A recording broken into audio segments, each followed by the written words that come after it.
Aloha, everyone. Jody Mountain here with Lineage of Light. I wanted to come on today and just talk a little bit about remaining in the seat, the ground of your being in difficult times.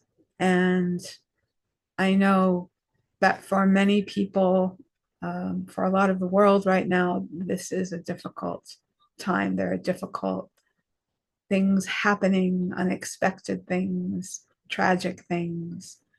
And as much as we are all a part of that, and to whatever degree you feel is right for you, we need to pay attention to that. Um, there is a way to land back in ourselves, to not get completely swept up, um, churned up, ungrounded, and lost in the events of our external world. There is a way to come back to our own natural indigenous mind. And we all come from indigenous people. We all have a background, and we all have this reality inside of us because it's the reality that allows us to even be alive and to stay alive. We can take our attention and our mind and we can fully focus it on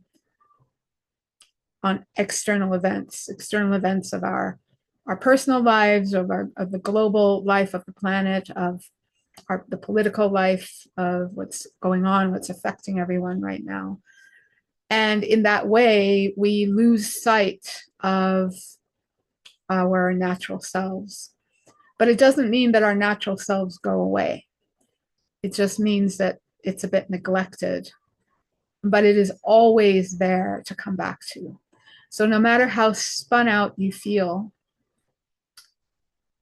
there is always a place in you that is awake, that is open to bring you back home. So the home that we ultimately live in while we're in this lifetime is in this body.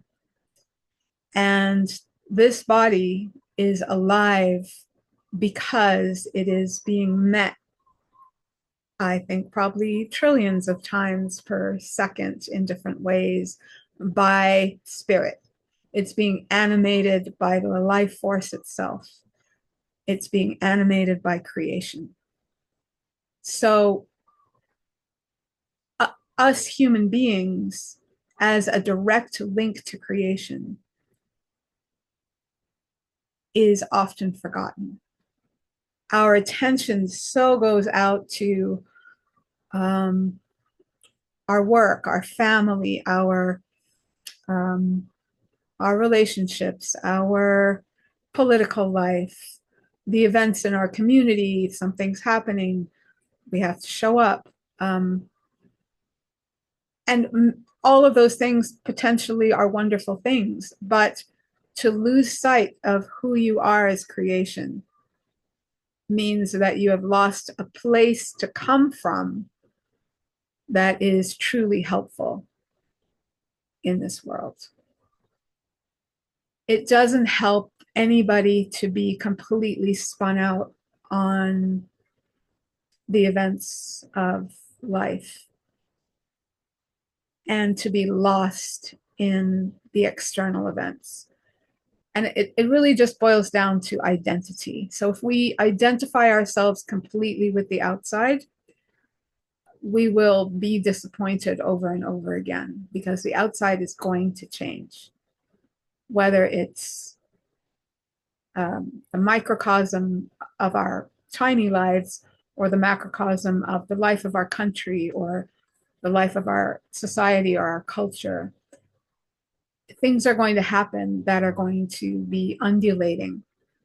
And if we completely identify with the external world, we will be ecstatic when things are wonderful and things are good, and we will be devastated when things are not to our liking.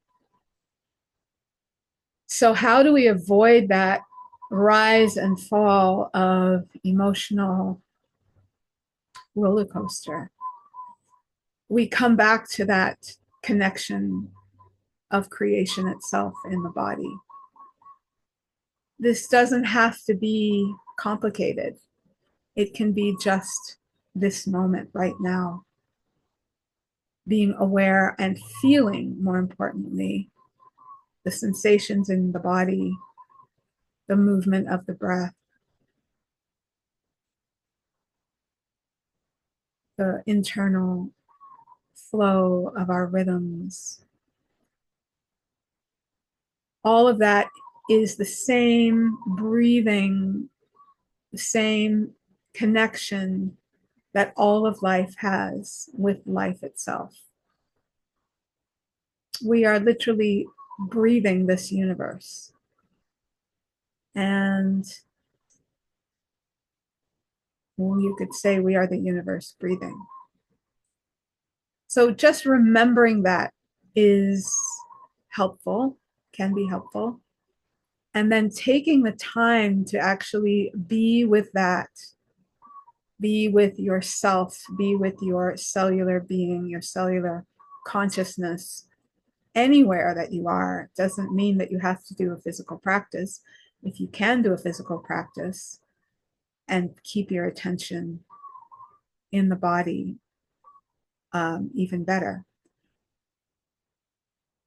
But that's the place from which we can truly help, the place from which we can ground a different sensibility on this planet in terms of our human population. So when humans get caught up with just what they've created as humans, we can see how things can go awry. We can see how things can get distorted. We can see how attachments form, and then people start behaving in hurtful, unhelpful ways. But if we can be with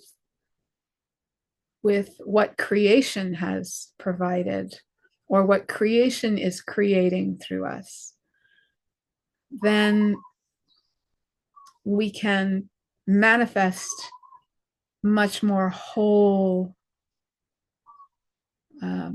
actions, institutions, relationships, habits on this planet.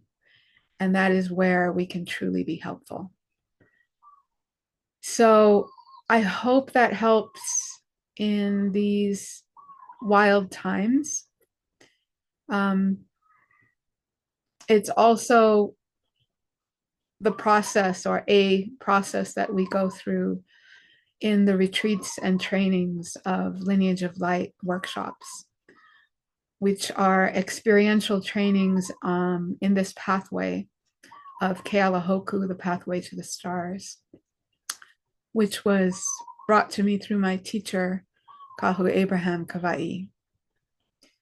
And in the trainings, we take space and time to be in communion with our natural selves, our original selves, through movement meditations, through embodiment practices, through reconnecting with the earth, through recognizing what is inside of us that we have put there that is stopping more life from pouring through us. Because all of us are born with a magnificent potential in this lifetime to be a conduit of spirit, to be a conduit of life.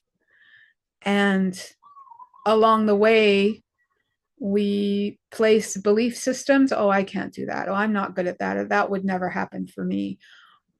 Or to self-hatred, self-mistrust, to other people having told us what we can and cannot do, to just developing bad habits around holding ourselves back in life, around